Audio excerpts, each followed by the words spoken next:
All right guys, for today, our Watch Your Form Wednesday, we're gonna cover kettlebell swings.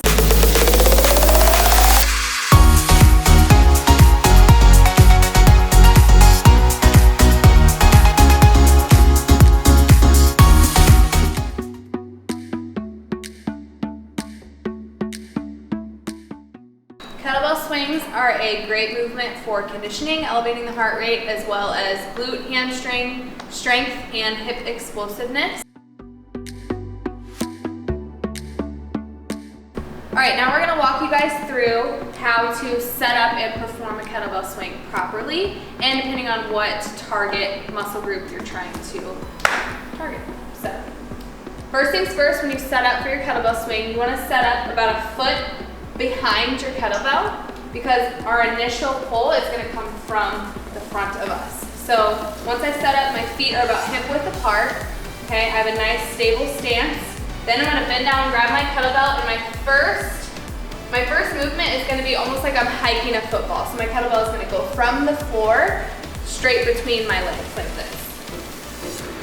Okay, so from here to here. Now from here, once I have my hike through my hips, I will start to stand up and use my hips and my glutes and hamstrings to bring that kettlebell through.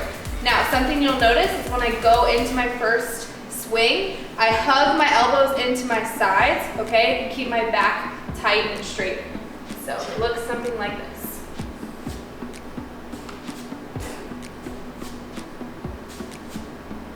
Okay, so something you'll notice in that is that I'm making sure that I'm hinging at my hips more than I'm squatting down.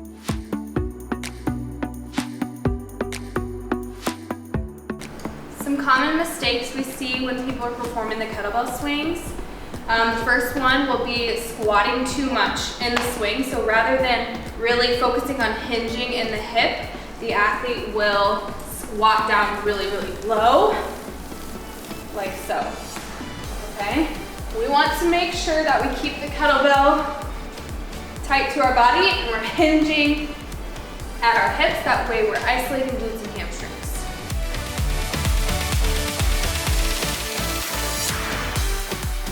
Another common mistake is hyperextending in the kettlebell swing. So when the athlete brings the kettlebell too far up over their head, they hyperextend in their low back, something like this.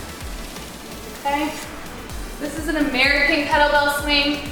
They can be used in certain workouts, but most athletes have a hard time stabilizing the weight when it's all the way overhead. So be careful of hyperextending when you're doing an American kettlebell swing.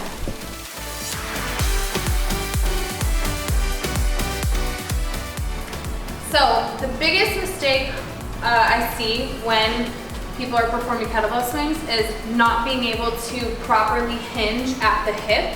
So here's a drill you can try to help you get better with that hip hinge. Just take a resistance band, hook it around the squat rack, and you're gonna step inside of your band, and then this band is gonna sit right across my hips. I'm gonna step forward to create a little resistance on the band.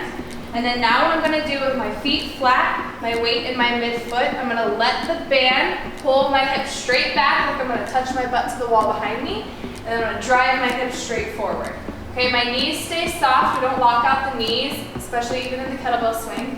Okay, so this helps me understand that motion of the hip hinge there. So this is something good to work in if you're having issues hinging at the hip.